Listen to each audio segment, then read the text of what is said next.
Hey guys, how's it going? AC Milan MTL here, and today I'm going to be talking to you about Matchday number 5, the match in the Champions League between Anderlecht and Milan that was played in Anderlecht, Belgium. So the match ended 3-1 for Milan, which secures their qualification to the next stage of the Champions League. So Milan will feature in the round of 16 in the next year, so in 2013. Where the group winners and the runners-up of the 8 groups in the present Champions League will square off for the ultimate trophy. So I'm going to be talking to you about the match in general and how players performed overall, and also my views on certain things about the team at the moment. So let's start by giving you overall performance of the team. I think the team didn't play that great today. They won 3-1, but I don't think the team is still ready to fight for bigger games. What I mean by this, the team is still not what it's supposed to be. It's still very slow, not concentrating, not focused. And they're not motivated to do well. They also play very slow, and I've noticed this throughout the game. And it's not the first game that this happens. It's every game. And also, we lose the ball a lot. Lots of times we lose possession for no reason, when a simple pass is better than these long balls that always happen game after game. Now, let me talk to you about these long balls that always happen. I don't understand the meaning of these long balls. I mean, yes, you could play like that versus mediocre teams, like let's say Anderlecht, which weren't that mediocre today against us, which I say, a very poor Milan by performance, not by result, by performance. And they might work against teams like Anderlecht, but let's say we play like this way on Sunday against Juventus. We're getting nowhere, guys. We're getting nowhere with these long balls because the defenders are... Long balls are easy for defenders. They're easy to header, they're easy to win. The play needs to be on the ground where the plays could actually start and develop, and in the end create scoring chances. So that's a main problem. Another problem that I've seen today, like in many other games, is always the defending. So we were 2-0 up, and Anderlecht was playing with 10 men at that moment when they got a red card. And we concede one of the most stupid goals once again. Stupid goals that shouldn't happen, but they happen because of the defense and their marking. Their marking has been really terrible, guys, especially today. A team that's not... We played a team that wasn't fast at all. If we play like this versus a team like Juventus or Madrid or Barcelona, we will get killed, guys, because seriously, the defense, their job is to mark, and they're not doing it right. They're not doing it right, especially, I have to criticize him, but Maxes, for the most part of the game, wasn't doing his job. Then yes, he scored a beautiful goal, that bicycle kick that no one was expecting. And when I saw that, I was like, that can't be Maxes. That can't be Maxes. But yes, he scored a great goal. I'm proud of him, and I'm happy for him for scoring that goal. I hope that goal gives him motivation to play for Milan. I hope that goal lightens up something inside him that will make him better overall. I don't know, but this player, I'm pretty sure he could do way better. He's just not motivated enough, and lots of times, because of this, he decides not to play as well, or misjudges lots of tackles and stuff. So, Maxes is, we actually raced a lot through him in the first half when he wasn't marking his man, and there's always 3 guys focused on the ball carrier when there's other people running around and making runs, and they leave them all open, and they only focus on the ball carrier. So just imagine how easy of a job it is for the ball carrier to send the ball through to these players that are making the runs, and finally create chances, good scoring chances. Thank God Abbiati came out strong on that one and kept us in the game at 0-0. Other than that, El Shaarawy once again scores, and this is no surprise. We see him score every game now. He's just a god. He's a legend, guys. 12 goals now, including Serie A and Champions League. 10 in the Serie A, 2 in the Champions League. 12 goals for this young player. Now, this is incredible. Also, he provided an assist for the last goal, which was scored by Pato, easy tap in an empty net. So this player is not only scoring goals, not only giving assists, but also helping in the back. And this is what we need. 3 or 4 of these players. 3 or 4 of these players and we're set.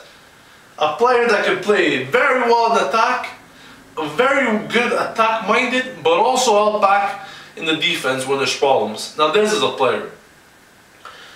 Other players, Pato didn't have that much of a great game. He came on in the second half for Bojan, but I think he still needs time to develop. It's gonna take a while for him, and with time hopefully he'll be back to his form. As for Boateng, nothing great of him once again, guys.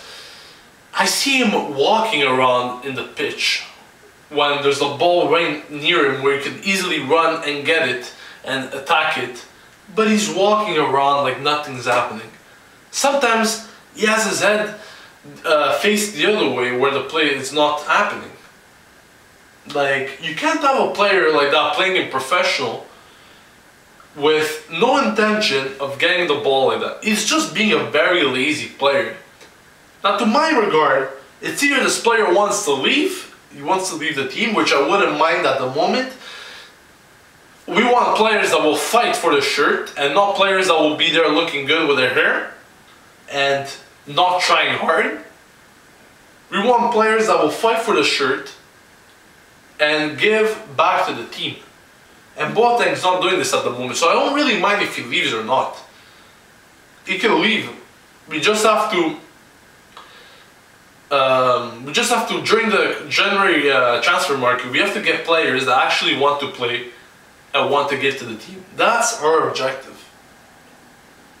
Now, that's about it for the players, but I also wanted to talk to you a bit about the January transfer market. I know it's a bit early, it's still November, but I want to see, correct me if I'm wrong, but I think right now our forwards and midfields, we could somehow keep these guys. Maybe one could leave, like Boateng. But other than that, Nocerino, so-so. But other than that, I don't see a major problem in the front. The major problem that I see is in the back, the defense. What we need to focus, now that we got $13–14 million tonight, just for winning the match against Anderlecht, and securing our passage to the next round, 13–14 million euros to invest in a good center back. Now this is money that needs to be used for the benefit of the team. 13–14 million could buy us a great center back, which we need. We need center backs. We need a whole new defense, except for a few players. Deschillo could stay. Abate could stay. Constant, that's playing exceptional nowadays. Constant's playing exceptional. Very good on the ball. This player should have started in defense from the beginning of the season. But other than that, players like Mexes, Bonera, Yepes, Zapata, they're all middle defenders. We need someone that's good, that's really good and could provide security for our net. We need that center back. So my personal interest will be focusing on defenders during the January transfer market for now. Then when next summer comes, we will look at other stuff like mids, forwards, etc. But for now, defense, because that's where the problems are. Most of our problems start from the defense. Anyway, so that's about it for the game. 3-1 win. We're into to the next round, the round of 16. So there's still one more match game in the Champions League group stage against Zenit that will be played in December, but it won't really count for anything as we already secured our position and passage to the next round. Next game, very important game, very tough test, and will be against Juventus. This Sunday at 2:45 if you live in North America, 8:45 if you live in Europe. It's gonna be a crazy game, guys, a crazy game. If we could just win this game, I'll be happy for the year. I'll be happy for the year if we could just win this game. Because seriously, Juventus is out of this world, guys. Coming from a Milan fan, Juventus is out of this world at the moment. And if we could only achieve to beat this team, the amount of confidence and morale that it will give to Milan will be huge. Huge. So very important match this Sunday in the Serie A, Milan-Juventus, that will be played at the San Siro. And of course, I will be giving you the match report right after this game, and I will be doing that with every other match that will be played in the history of Milan. So that gives you a reason to hit that subscribe button and stay up to date with my match reports and news.